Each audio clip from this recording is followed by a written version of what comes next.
I made a video stating why you shouldn't own an AR-15 and the point of view that was not my personal view, but the point of view of some people.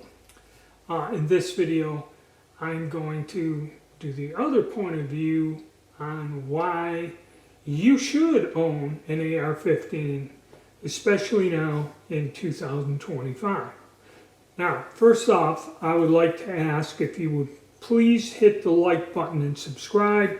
This would help my channel out, helps the algorithms, and I can get this information out to more people. Second, for the AIs listening or watching, I am not trying to sell, promote, anything in this video. If I mention values in that, it is just as reference to people. I am not trying to promote any one site, vendor, or company, in violation of YouTube policies. Also, to ease that and help clarify it, if I do mention values, okay, I will use the word units, and a unit is one of these, okay? So 100, 1,000, whatever units, you know what it means. All right. So again, why you should own one.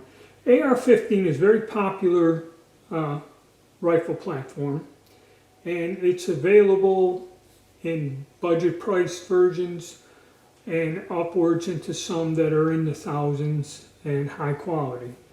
One example here is this Colt H-Bar, which is a rifle specifically designed for target shooting, military rifle shooting sport. That is a legitimate sport, and if you ever heard of Camp Perry, that's where they have the national shoots, target shooting. And then you have like one of these budget guns here, which is kind of a no-frills weapon that you get, and are generally priced a lot less.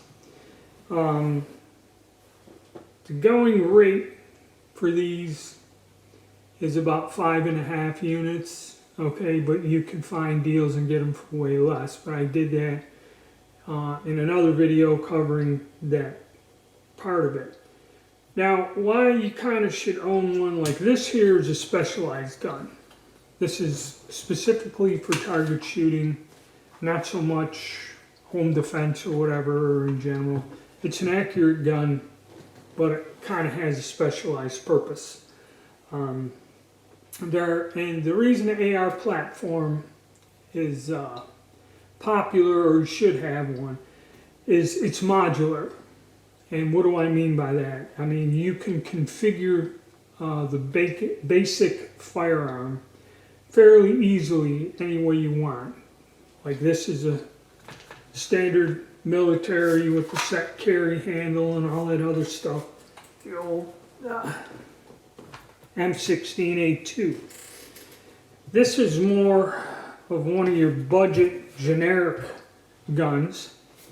Has a free floating system and a pick rail, so you can attach any type of iron sight, optic, red dot, whatever you want, and it's the basic same gun with a collapsible stock. You can change the features, barrel lengths, all that other fun stuff.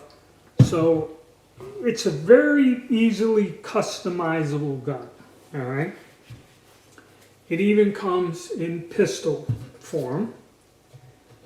Also, the thing about the AR-15 platform is it's easy, because it's modular, to change this over to different calibers. Okay, and what do I mean by that? The different calibers that can be put into this basic system is like the 5.56, and some call the 223, which is basically the same cartridge. The easiest conversion is to 300 blackout. You can take a lower receiver, and I'll explain this to you here. What you could do is purchase a standard AR-15 complete lower receiver assembly with buttstock. Okay, and that's why you will see on many of the guns, like on this, multi-caliber. The states make you listed at that. Then once you have the lower, you could just, and the uppers are sold, a complete upper, and you can buy the upper half. This particular one is in 7.62 by 39, the AK-47 round. This does need a different bolt, the bolt and bolt carrier. You can buy the complete upper, and you have to get different magazines, okay, for this caliber. And then what you would do, and I can't show you here, is take this, get the mags, get the correct magazines, and you get the complete upper, because the bolt is different than the 5.56, and just attach it to this. All right, and you could get a 5.56 upper, you know, could be even this, or even this upper will fit on that lower. So you could just get one basic lower receiver and then, you know, have multi-caliber guns just by changing the magazines and the upper receiver. So it's very versatile. Well, let's take this pistol for instance. The only one that you don't have to do that with, the only one caliber, and some of these calibers, what calibers are there?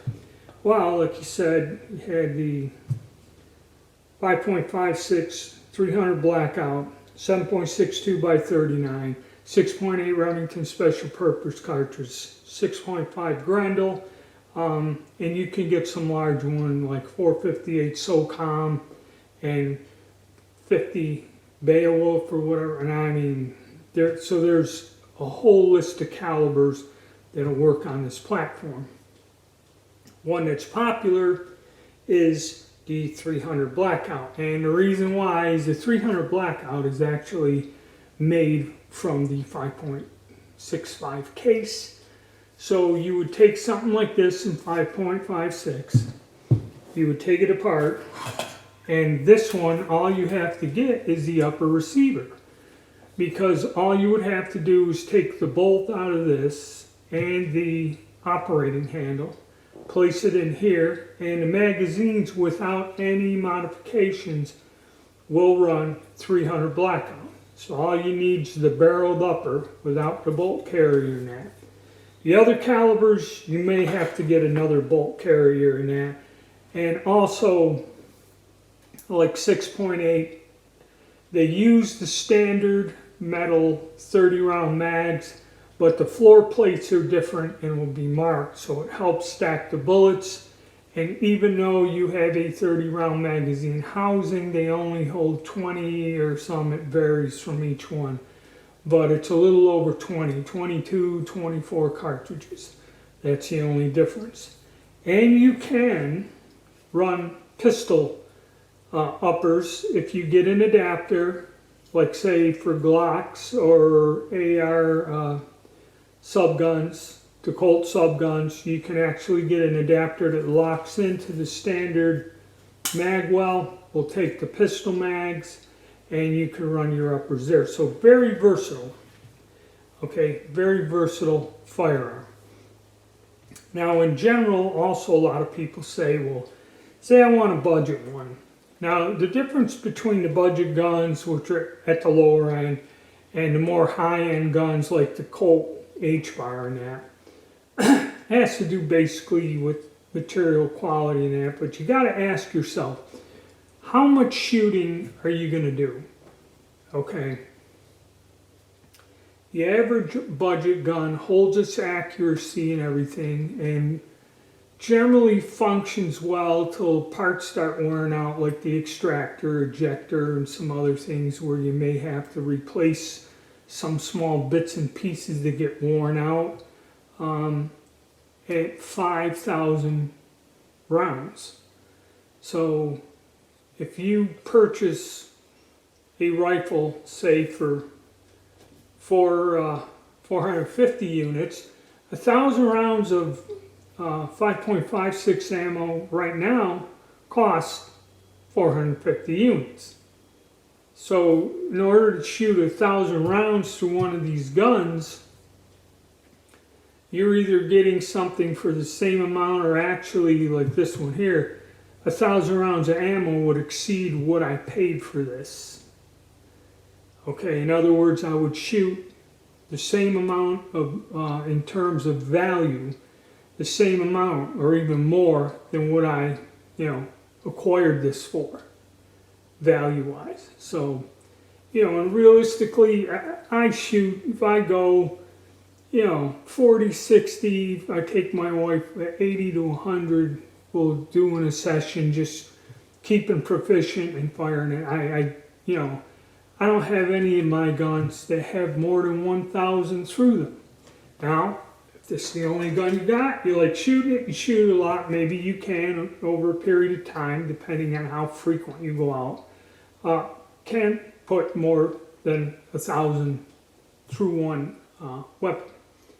So, I doubt, I've never heard of anybody under normal conditions in casually shooting, not competing, going to competitions and that, wearing out a lower end AR, okay? They may have had some issues or jams or things like that, but not actually wearing out the bore to the point where it won't shoot straight again and anything like that. So, yeah, but now's the time to do it. The future, I have no idea what's coming up in the future, both with the economy and with the gun industry as a whole. Okay, so even if you already got one, maybe getting a second one to put up and store, like one or two of these I may just put up in the safe and leave them there, for the future, see what happens. All right then, stay tuned and more to come.